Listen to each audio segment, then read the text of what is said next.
Hi everyone and welcome to Over 50 So What? I'm Carol O'Halloran, otherwise known as the Positive Aging Warrior. Abraham Lincoln said, in the end, it's not the years in your life that count, it's the life in your years. This show is all about having as much fun as possible for as long as possible. Did you know that 1 in 10 people are providing informal, unpaid care for loved ones?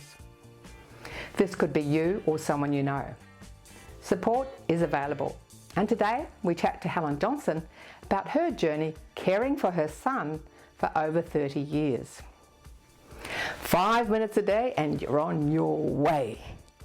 We're going to move and groove in the Easy Fitness segment after the break, and then we're chatting to Peter Solis about how you might be able to get into golf at a public golf course without having to buy the equipment.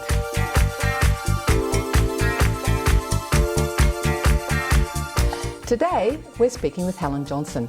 She's been a carer for over 30 years to her youngest son, Ben.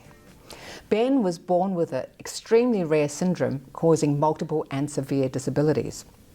In addition to that, for 7 years, Helen became a sandwich carer, also taking care of her elderly father. Hi Helen, thanks for driving all the way from Gippsland to share your experience with us today. Hi Carol, thanks for having me. I'm really excited to be here. Now, way back 30 years ago, you've been looking after Ben for 30 years, there was no internet and you didn't even understand that you were a carer. Can you just talk us through what it was like 30 years ago? Yeah, sure.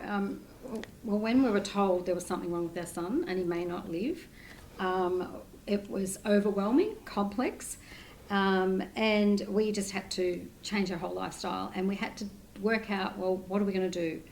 Obviously my career had to change, my whole lifestyle had to change to support Ben.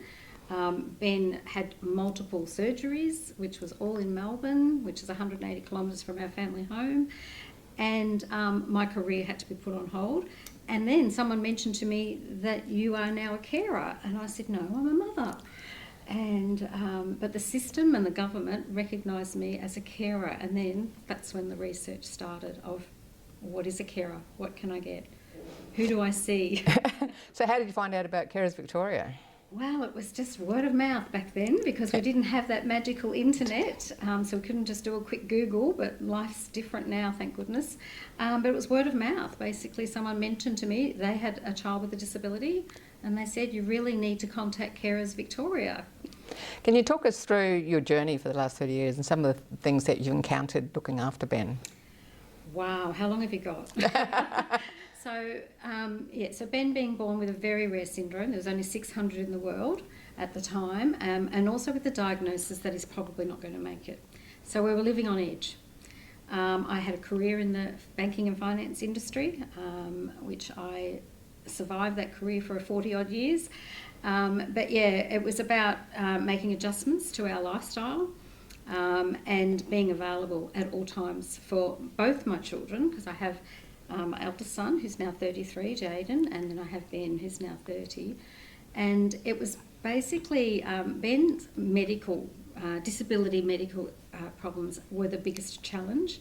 So Ben was born with the rare syndrome, multiple surgeries, 20 before he was probably 6 years of age. So at 4 years of age, he was diagnosed with severe autism, which was sensory, and so he's still on pureed food to this day, and he's also very rigid. So he still drinks from a straw cup. And interesting enough, I did breastfeed Ben for 3.5 years because he wouldn't take anything else, and they said he would never be able to feed from me, and he did, but the conversion and transition was really difficult. But to this day, he still has a tongue action, which is autism. It's all about that the learning, and it stays with him. So he's still got the same tongue action, so he still drinks from a straw cup. Puree food, incontinent, non-verbal, severe intellectual disability. And then Ben needed another surgery when he was 16, and he unfortunately walked into that hospital, but he never walked out. He became paraplegic due to a post-operative unexplained medical error. So that really turned our world into another place that I couldn't even begin to imagine. The financial impact, the intensity of care, and at the same time, I had become the sandwich carer for my dad, who had come to live with us.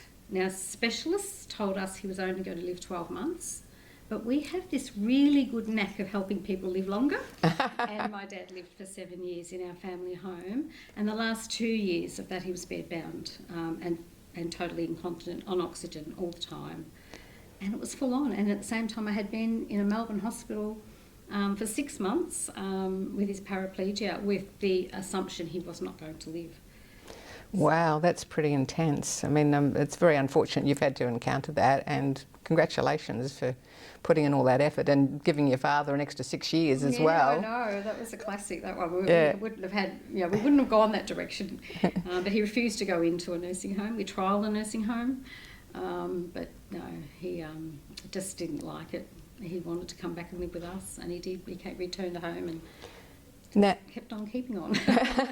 So how has Carers Victoria been able to support you? So how they helped me was information, connection, and knowing my rights, advocating as a carer, both for the aged, which was my dad, and also for disability. So they were two different streams, and they've become very much so now, two different streams. My aged care wasn't available back then, and NDIS did not exist. Hence, the financial impact was traumatising for us. It was huge, because when Ben became paralysed, we had to modify our home, buy a modified vehicle, buy all the equipment, and we were hundreds and hundreds of thousands of dollars out of pocket.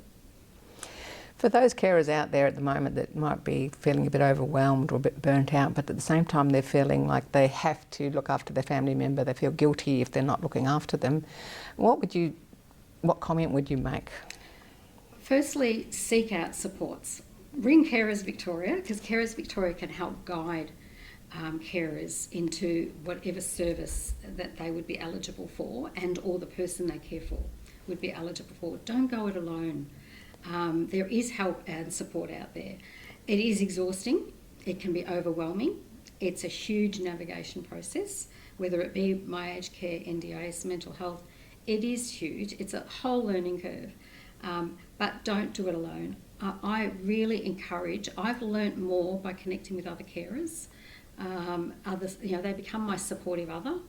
We're like-minded, even though no one has got the same syndrome as my son that I've met 20 in Australia now, so that's pretty exciting. But in Victoria, there's only a few of us that we've been able to connect with. But I connect with all carers now, because we all have a similar lived experience, and we can show and support and guide each other.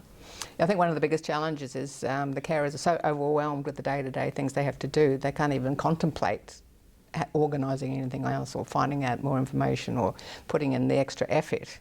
So can you talk about, you're talking about connecting with other carers, how does Carers Victoria help you connect with other carers? Just pop on their website. You can see lots of opportunities for online connection, face-to-face connection, or ring the advisory line, and you'll connect likely to a carer, because most of the staff have already got a care experience anyway.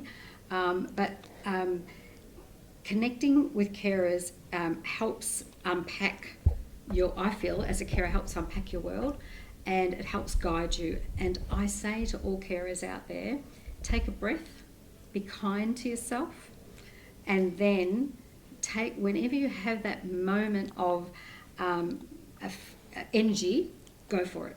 But then there are days you need to park it. You just need to park it and stop everything and just breathe and be kind to yourself.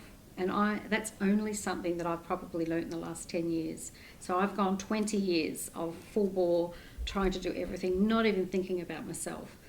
But now I believe all research shows, but also government promotes to self-care for carers, and that's what's really important because it is overwhelming, it's exhausting, it is emotionally, physically, mentally draining every day, 24/7. So thank you so much for sharing all that with you. It seems like an awful lot that you've had to take on, and I'm sure there's people watching that can relate, or they know someone that's in that situation. So thank you so much for your tips and strategies today. It's my pleasure, absolutely. Thank you. Thank you.